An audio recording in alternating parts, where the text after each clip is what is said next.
23 जून को पटना में सभी विपक्षी दल मिल रहे हैं और आम आदमी पार्टी भी इस मीटिंग को में शामिल हो रही है। संजय सिंह आम आदमी पार्टी से जो सांसद है मेरे साथ मौजूद हैं। संजय जी, हर दल की अपनी अपनी प्राथमिकताएं देखने को मिल रही है। आपकी प्राथमिकता अध्यादेश है, तो कांग्रेस के नेताओं ने कहा कि आप पार्टी का जो मीटिंग है वो एजेंडा आप तय नहीं कर सकते हैं। संविधानिक कॉपी भी आप लेके जा रहे हैं। जब अलग अलग सबकी प्राथमिकताएं हैं तो एकजुटता कैसे बनेगी? तो सारे मुद्दों पे बातचीत होगी। जिन जिन पार्टियों की जो जो प्राथमिकताएं हैं उन सभी विषयों पे बातचीत होगी बैठक में।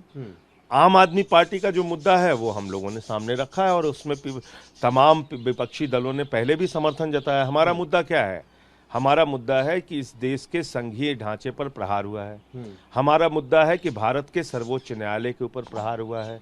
हमारा मुद्दा है कि भारत के सर्वोच्च न्यायालय के 5 जजों के फैसले को 8 दिन में मोदी सरकार ने बदल दिया। तो ये एक बहुत बड़ा मुद्दा है जिस पे सारी राजनीतिक पार्टियों ने अपना समर्थन भी दिया है पिछले दिनों। कल की बैठक में इस मुद्दे पे व्यापक चर्चा होगी और मुझे लगता है कि एक सार्थक परिणाम निकलना चाहिए। कांग्रेस को कैसे आदेंगे कि मध्य प्रदेश की बात करें, छत्तीसगढ़ के आप इनके खिलाफ चुनाव लड़ने जा रहे हैं और ऐसे में कांग्रेस के जो पहले भी हमने देखा कुछ स्टेट यूनिट्स हैं वो इस चीज को लेकर तैयार नहीं है कि आपके साथ आया जाए। देखिए, आम आदमी पार्टी एक राष्ट्रीय पार्टी है और मुझे नहीं लगता कि ये कोई एक बड़ा विषय है। कोई पार्टी चुनाव नहीं लड़ेगी ये तो हो नहीं सकता। हर पार्टी चुनाव लड़ रही है। कांग्रेस पार्टी मार्क्सवादी कम्युनिस्ट पार्टी के खिलाफ केरल में चुनाव लड़ रही है। कांग्रेस पार्टी हमारे खिलाफ दिल्ली पंजाब में चुनाव लड़ रही है। कांग्रेस पार्टी बंगाल में भी चुनाव लड़ रही है। बावजूद इसके बावजूद राष्ट्रीय मसलों पे बीआरएस के खिलाफ भी चुनाव लड़ रही है तेलंगाना में।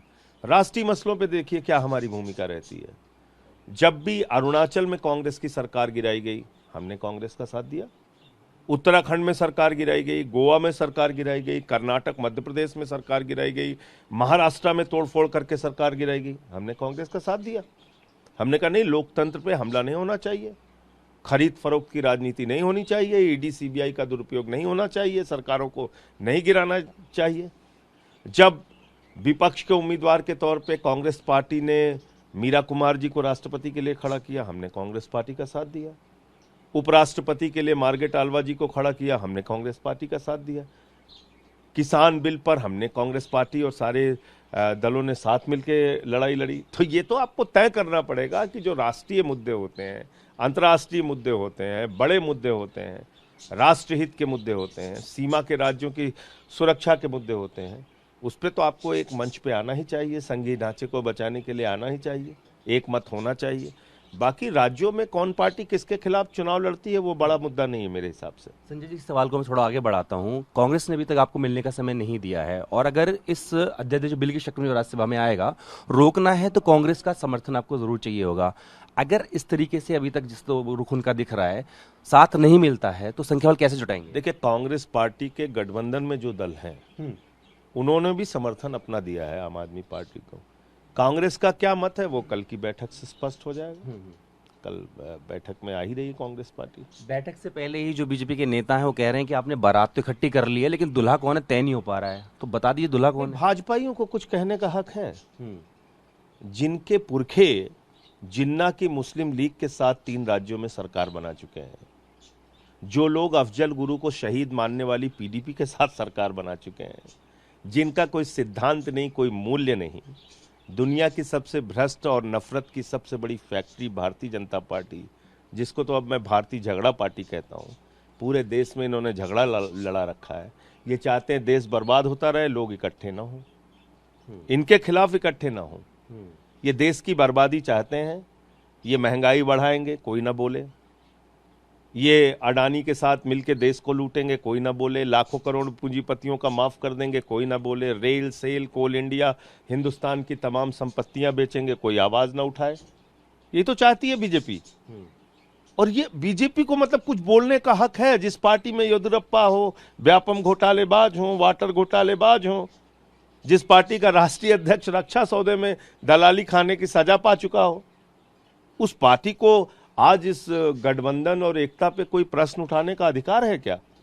और मैंने तो कहा कि जिनके पुरखे जिन्ना की मुस्लिम लीग के साथ 3 राज्यों में मिलकर सरकार बना चुके हैं वो आज इस विपक्षी एकता पे सवाल उठा रहे हैं। भारतीय जनता पार्टी सिद्धांत विहीन, मूल्य विहीन, दुनिया की सबसे भ्रष्ट और नफरत की सबसे बड़ी फैक्ट्री है। इसके अलावा कुछ नहीं। मणिपुर हिंसा को लेकर सर्वदलीय बैठक बुलाई गई है, आप उसमें शिरकत करेंगे?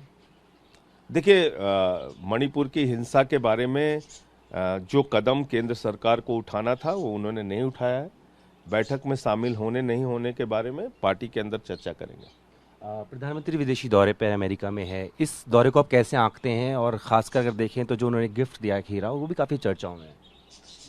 जिस देश के अंदर 80 करोड़ लोगों को 2 वक्त के राशन की जरूरत पड़ रही है, जो भारत के 14 प्रधानमंत्रियों ने 55 लाख करोड़ का कर्जा लिया और अकेले मोदी जी ने 100 लाख करोड़ रुपए का कर्जा लिया, जिस देश पे 155 लाख करोड़ का कर्जा हो, जिस देश की संपत्तियां औने पौने दामों में मोदी जी बेच रहे हों, और उस देश का राजा जाके अगर हीरे की सौगात भेंट कर रहा है, तो इससे तो आप सवाल उन्हीं से पूछिए कैसे कर पा रहे हैं वो ये काम। बात में शुक्रिया।